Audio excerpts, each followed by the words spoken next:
Okay, so in this video I'd like us to begin to look at generating our diffuse reflections balance pass, and to do that I want to tackle the reflection amount part of this pass. So let's jump over into Houdini, and I want to jump into our shader.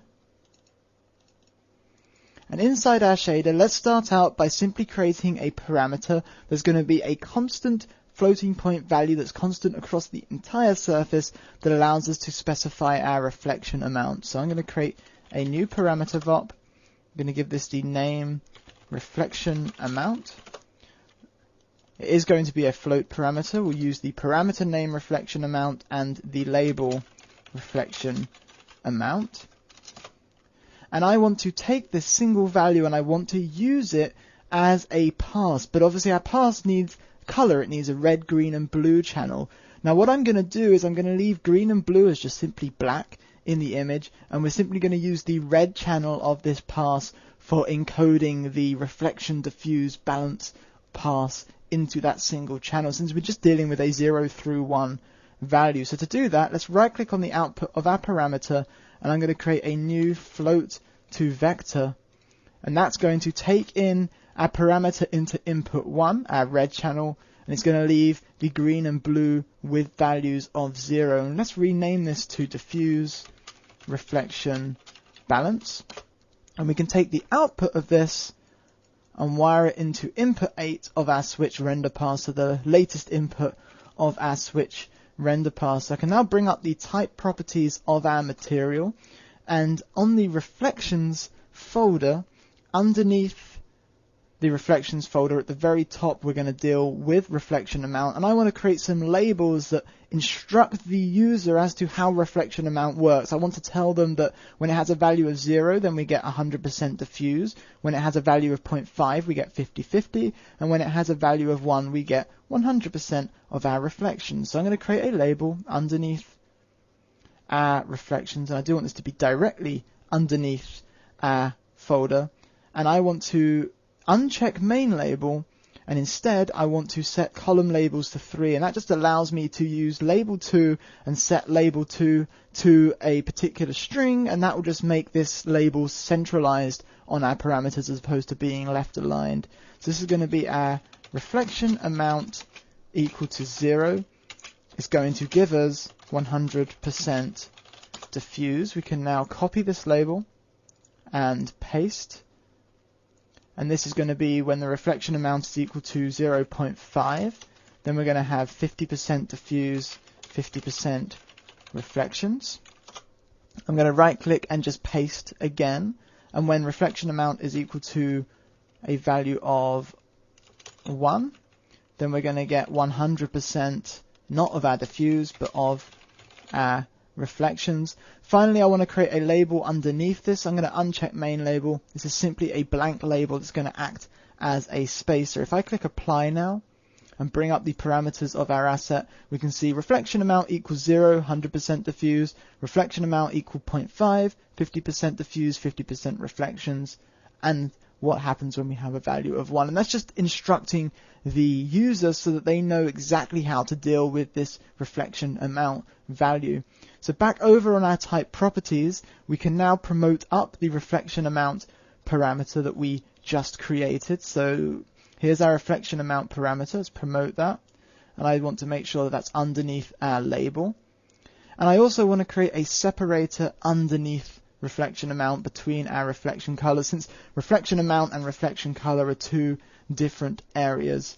Whilst we're here, we need to set up our new render pass on the render pass parameter. So I'm going to add a new entry number 7, and this is our diffuse reflection balance. If I accept this, we can now see here is our reflection amount, and we also have diffuse reflection balance. We need to set this up over on our output node. So over here on render settings in our outputs, let's bring up the edit parameter interface, and let's also add a diffuse reflection balance pass onto that drop down as well. So if we accept now, so now that we have the diffuse reflection balance pass as an option on the render pass parameter of our render settings, let's create a take to drive it. So I'm going to append a take to passes. This is going to be our diffuse reflection balance, and with this take active, I'm going to include that parameter from our render settings and set it to diffuse reflection balance. We can switch back over to main, and on mantra 1 I can render out our diffuse reflection balance. Let's render. I will bring up a task manager just so we can see when mantra has finished rendering. Now it's worth pointing out we have a reflection amount of 0 currently. That means with a reflection amount of 0 we're going to have a completely black image, but we can take a look at that. Jump over to our composite view, jump over to that network. Here is our picture. Instead of using that picture, let's bring in our diffuse reflection balance pass, and if we accept, it's a completely black image, and it's obviously the red color channel we're interested in, but it's completely black. And I do want to make sure that we are blending based on the red color channel so that we can see the changes when we change the parameter. But a completely black image means that we are a value of 0, and that means that we are completely 100% diffuse, which is exactly what we're seeing here. However, if I was to jump back to our parameters and set this to 0.5, 50% diffuse and 50% reflections, and was to re-render, so let's re-render, and again there's mantra just keeping an eye so that we know when that's finished rendering. There we go. And then was to reload that file in. Now we have in this file, notice how we have sort of 50% red. If it was to look at just the red channel, we got a 50% gray in there. That's a value of 0.5, which is giving us this 50% diffuse, 50% reflections. And if we were to set it to a value of 1, we get 100% reflections, 0% diffuse. So we're directly outputting this value for any pixel on a surface using that shader into the red channel of the pass, and we're taking that red channel and using it to drive our blend. So that's the constant value in place, but we want to be able to specify a texture as well. So let's jump back into our shader. I'm going to minimize that network editor there. Fantastic. And I'm going to find our reflection color texture and the reflection color map. Control C to copy, Control V to paste.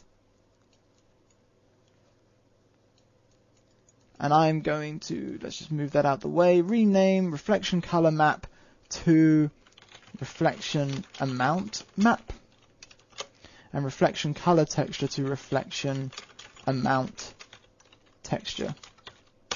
Do need to make sure that we update the parameter name and labels, so reflection amount map, reflection amount map. And now that we've got this, we have a color output. We've got the red, green, and blue color values coming from that texture. So now we have a choice to make. We could just take the red channel of the provided image, because ideally the artist should be providing a grayscale image. And if they're providing a grayscale image, that means if they had 50% gray in the image, then there'd be 50% gray in the red, 50% gray in the blue, and 50% gray in the green. Thus, if we just took the red channel, we'd get the value that they were intending for that specular amount. However, we may have an artist that doesn't do that. We could have an artist that gave us a color image, and therefore, instead of just taking the red channel, it would make more sense and give more predictable results if we took the luminance of the image. And here's why. Let's say that an artist provided a image that just ranged between values of black and values of blue.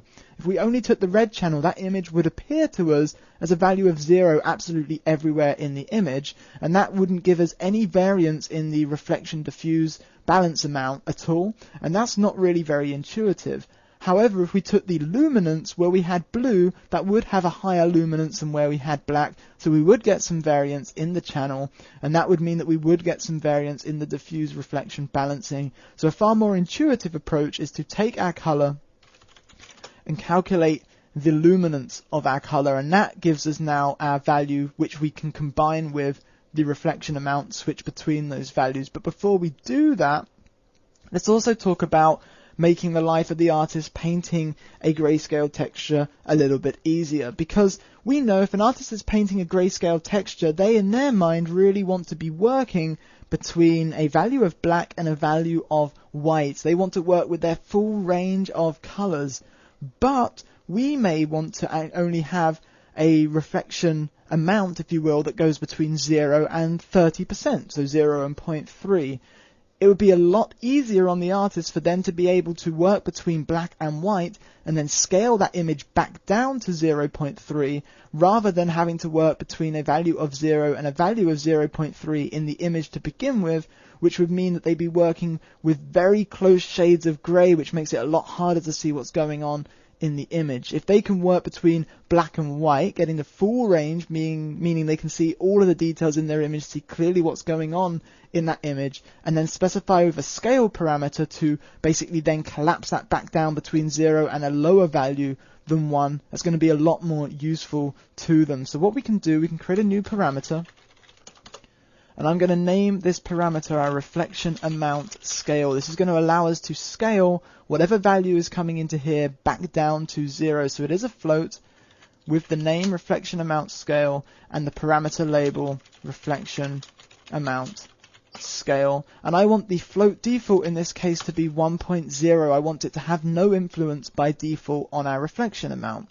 And we can take our luminance, wire it into a multiply, take our reflection amount scale and multiply that in, and now if we scale down, so let's say we set this to 0.5, well, a value of 0 would be unaffected, but a value of white, a value of 1, would be multiplied by 0.5 and now give us a result of 0.5. Thus, the range of our image goes between 0 and 0.5 as opposed to 0 and 1. So I want to rename this multiply to multiply reflection amount scale, and now we can take the output of this multiply and we can basically switch between reflection amount and the output of the multiply. So let's slide all these guys back.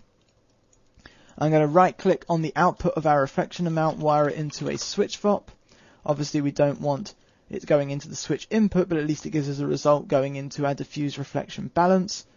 And I'm going to take the reflection amount into input 1 and our multiply reflection amount scale into input 2. Let's name this switch to switch reflection amount map, and let's create a toggle parameter that we can use to toggle between whether we're using a constant value or a texture. So I'm going to create a parameter node. This is going to be our reflection amount map toggle, which I'm going to give it the name for the parameter name. The parameter label is going to be use texture, and we're going to set this to a toggle. Again, it's just an integer under the hood, but it's an integer that runs between a value of 0 when we're untoggled and a value of 1 when we're toggled. Thus, when we're untoggled, we're not using a texture with 0. That means we're using the reflection amount, the constant value. Otherwise, when we're toggled and we're set to a value of 1, we're using our texture map. So let's bring up the type properties for our material asset. And I want to promote up these new parameters. So I'm going to find our new parameters, and underneath our reflection amount parameter, I'm going to promote up use texture, and then the reflection amount map and reflection amount scale underneath there as well. And I'm going to relabel reflection amount scale. I'm going to relabel this just so that we say scale 0 center. And the reason is we're dealing with reflection amount here, so it's pretty obvious that the scale is dealing with that reflection amount map. And by saying that it's 0 centered, that means that we're scaling down to a value of 0, and that means, as opposed to scaling, say, to 0.5, where we'd scale to the middle ground, this is telling them, no, we're scaling down to black. So if you set this to 0.5, black stays black, but white becomes a value of 0.5. So it's just saying where the center point of that scale transformation is taking place. Now, I want to disable these when use texture is set to 0, and I want to disable our reflection amount when use texture is set to 1. So I'm going to copy our reflection amount map toggle, and reflection amount is disabled when that's equal to a value of 1. Reflection amount map is disabled when that's equal to a value of 0. Let's copy that because that's the same for scale as well. If we accept this, bring up our parameters, we can see here's our reflection amount, or we can use a texture.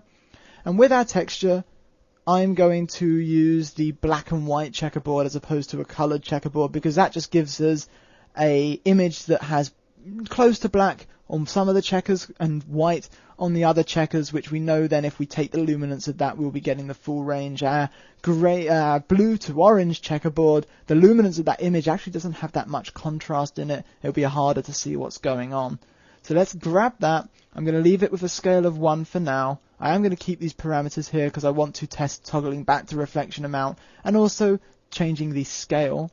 So we've got those parameters. Let's jump to our output context and let's make sure that we are still on diffuse reflection balance. I want to render. I'm going to bring up the task manager just to keep an eye on when Mantra has finished rendering.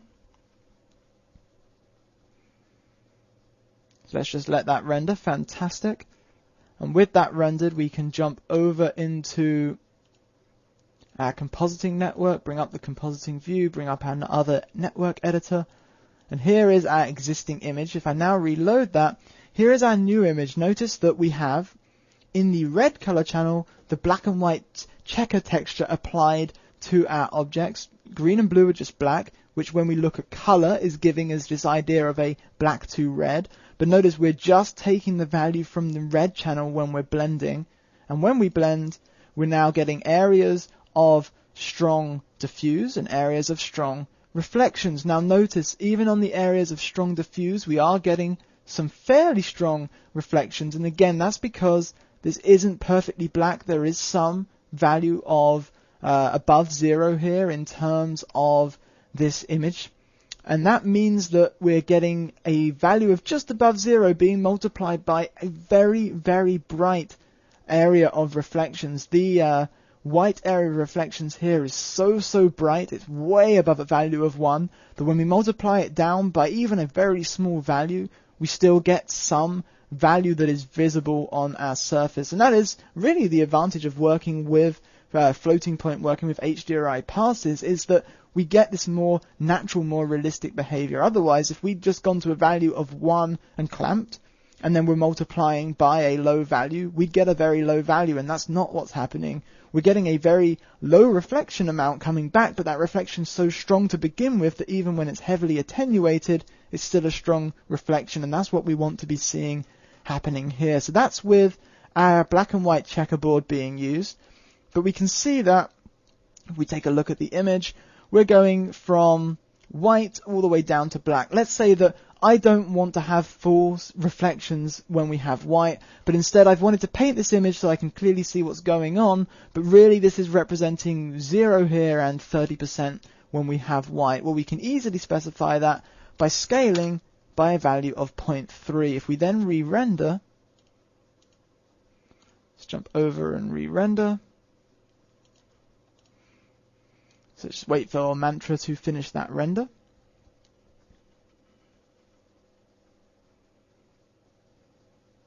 Fantastic.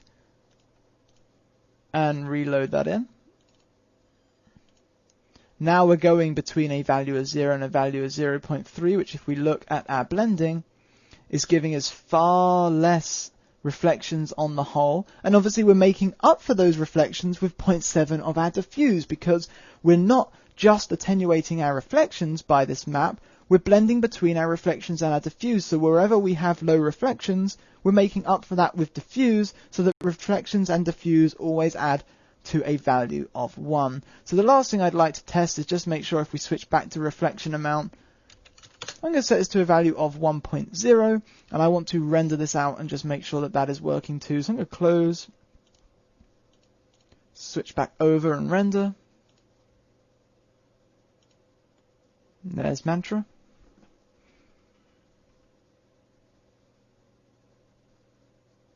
Fantastic. And then we can jump back over to our composite view,